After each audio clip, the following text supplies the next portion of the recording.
سجاير، بدق قواميس، بدق، تعرف انا بدق على شنو؟ لانه بتذكر مشاكل. يا اخي مشاكل دائما عندي مشاكل. لما بشرب كده انا بكون اموري طيبه، بكون مرتاح، بنسى المشاكل، بنسى الهموم كله. بعيش في الدنيا كده، بقول انا خشيت كندا ذات اللي جبت كده الحاجات دي نفتح. وانت يعني ها بقول لي شنو؟ بقول لي يعني انت نصيحه كده يا اخو، الحاجات دي كيف؟ يا اخي والله حقول لك اول شيء مرحبا بك يا اخينا. يعني احنا طبعا مرينا بمراحل صعبة جدا في الحياة ده، والناس يعني ما انت براك في ناس قدامك يعني. ودفعتنا 2016 خشينا في البلد ده، ويعني انا كنا يعني بنفس الاسلوب الناس عايشة حسي، يعني في معاناة في البلد ده وكده. في ناس بيحاولوا انه دايرين يطلعوا من المعاناة ده بالحاجات اللي بيستخدموها، سواء سجاير، حشيش، حاجات زي ده. لكن الحاجات ده بيؤدي الى خلل، ويعني فقدنا اصدقاء كتار في البلد ده. في جزء منهم ذاته رجعناهم السودان بس الحاجه دي، يعني الحاجه ده مؤثره جدا. ونتمنى انه لو بتقدر تخلي الحاجات ده، يعني انا طبعا في البلد ده ما بقول لك انه تخليها ولا ما تخليها، ده حاجه طبعا انت بتشوفها بيرجع لك انت كفرح يعني. لانه نحن محتاجين لك، والسودان محتاج لشباب كتير زيك كده. نتمنى انه تنسى الحاجه ده وتشوف مستقبلك شنو ان شاء الله، والامور كلها بتمشي. رصيدة حلوة، لكن ابليس بركب في الاخير بيجنني دي. لا لا يا والله زول، الحاجه ده ما ظريف. وانا حتى عندي اصحابي ذاتهم كمان بقول لي كده بتشرب، ما عارف مواضيع، ديل ما عارف اصدقاء إنه- السوء يا صاحبي، يعني ما انا لو عارف قلت ذاته. لك اشرب بكون ظلمتك. يعني الحاجه ده نتمنى انك تخليه بصراحه، يعني لانه بيضرك انا متاكد. وضر اصدقاء كتار زي ما قلت لك في السابق، يعني ضر اصدقاء كتار شديد يعني، والله العظيم ما عنده معقل. هدي ده محمد صاص وكنا الحمد يا اخي لله. انا 24 ساعة معاك، 24 ساعة وابو بتاع قاعد تشرب ومواضيع، انت بتقول لي شنو؟ لا اشرب بس. يا زول لا اشرب بس تقصوه، يعني انت لو اشرب. فارقته حتنجح لا في اسقي الحياه. العلبة اشرب. والله يا ده طارق. تقصوه، انت لو فارقته اشرب. حتنجح. اذا ما قدرت تنجح في حياتك انا بقول لك بالتوفيق وي. وواصل في مشوارك. كواميد قدام بس. قدام كواميد. نشرب اي حاجة. اشرب. لا لا انت أنا- تشرب ده ثاني مشكلتكم. احنا ما نهديك، ربنا هو اللي يهديك. يا زول ما هو انت ما بتحدي وربنا هو اللي بيهديه، يشرب. لكن انت كانسان سوداني بتحمني انا بديك نصيحه. بعد ذاك اذا وافقت بنصيحتي كان بها، اذا ما وافقت بالتوفيق لك. وتاني لما نجي نلقاك بس. تلقيت في اكياس وحاجه زي ده، انا ما حاقف معك. ده حاجه من الاخير انا بدي. يعني انت سامع كلام الزول.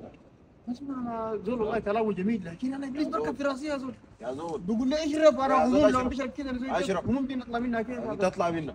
اشرب بس. نشرب سيجارتك يعني بتنسيك كله اي هو، دنيا. يعني اي حاجه جاتني مشاكل نشرب. ايوه اشرب. والله انا اخ مبارك، نصيحتك جميله جدا بتقبلها ان شاء الله، ربنا يحميني. ولكن ان شاء الله يا اخ محمد ابراهيم، ما انا ما اعرف اقول لك شنو، لكن انت كل ما انا اقعد معاك كده بنسى همومي. يوم بشرب البتاع ده كده بشرب بنسى الهموم، اشرب. لكن ما اعرف اعمل شنو. ده اشرب. اضافه في الهموم وليس مساء الهموم. لا، ده لا. اضافه في الهموم. يا زول ده سيجاره انا حاجه الواحد متاكد منه لا تماما تجنن. جدا جدا. يعني ما اشرب. اشرب بس قدام. لو الحشيش والحاجات ده اوكي، يعني ده حاجه مضره بصحتك وحاجه يعني. لكن السجاير ده ممكن نكون اخف قدر، نحن ممكن نقول لك واصل فيه. لكن الحشيش ده يعني بياكل المخ وبيسحب العقل وبيعمل يعني تراكم كتير.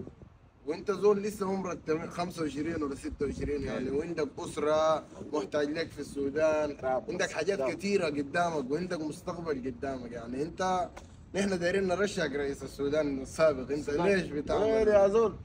وين؟ السودان وين؟ كيف السودان؟ عديل كده. ما في حاجه اسمها السودان. يا زول؟ والله بنجو يفتلك رئيس حكم لنا هنا الدوله دي هنا. ما انا لو اشرب يا نشرب زول. كده بحكي انت كده- امريكا ذاته، قاعد احكي كده امريكا هسه دي ذاته. والله تحكم كندا. سيجاره بس تحكم بها كندا. يا زول قدام بس. يعني ما تقول لي هنا يقول لك ده تمشي تحكم السودان هنا بسيجاره تحكم. شوف يا محمد، وين تاني ولا تباريني ولا بيشرب معك سيجاره ولا بعرفك ولا من الله، هذه شفت انا كريته وخلقه دي اثنين عامل زي العملان ده. أي. اصلك ما انا بدرت توديني ذاتك عليك دينك انت. شكرا بيبي. يعني معقول عليك الله لو جنيت او اكلت ورق انت برضيك يعني؟ شكرا بيبي. شكرا بيبي. أنا داير أقول لك حاجة. بيبي داير أقول لك حاجة. بالك انا اسمع. بالك يا زول. كلمتك. ده اكبر غلط انت لقيته في حياتك، وده لو استعبحته حيضيعك والله العظيم، وتنسى امك وابوك وناس السودان. كلهم. والله انا بشكرك يا مبارك، اقسم بالله لولا انت انا كان سلكت في الطريق الخطا وكنت ضيعت. لكن انت شوف اصدقاء زي ده ما ينفع شكراً نهائي، في الدنيا دي شفتها ما ينفع نهائي. شكرا اي زول تلقى زول قاعد يشرب شكراً. يعمل غلط يهديك يقول لك الطريق ده كده كويس وكويس، ما نعرف ده صديق بتاع سوق، ما نعرف ده داير يضحك فيك، داير يلجنك، داير يطلع صليبك، داير يخليك تجن. انت انا كرهتك ذاته دول امثالك دي شفتها يحرقوهم، شفتها ما يجوا في الحياه ذاته. وأنا عرفت عندي- انا ودول يشوفوا اسمع، انا عندي رساله داير اوصلها للجمهور. تقول شنو؟ والله يا جماعه سلام عليكم. انا ما بتاع كلام زي ده، لكن شنو الناس والله تعمل حسابها يا جماعه. الناس تعمل حسابها بجد.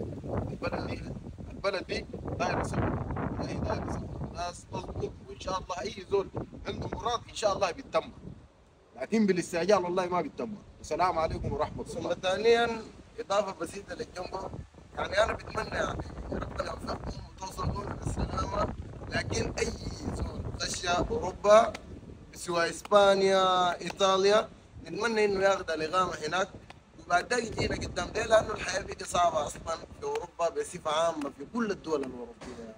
واسرع اقامه في ايطاليا اسبانيا اخذها وبعد ذاك نتمنى انه ربنا يوفق الجنوب كلهم ويوفقنا نحن ودمتم سالمين يعني. وزي ما قلنا اوروبا مراحل، لما تجي جديد بالدوبلين من الدوبلين تكسر لك البصمه، من يكسر لك البصمه ثاني تحاول شنو تجيب الكيس، من الكيس تحاول تخش الاوبرا، من الاوبرا داير الورق. عرفت اوروبا كده مراحل.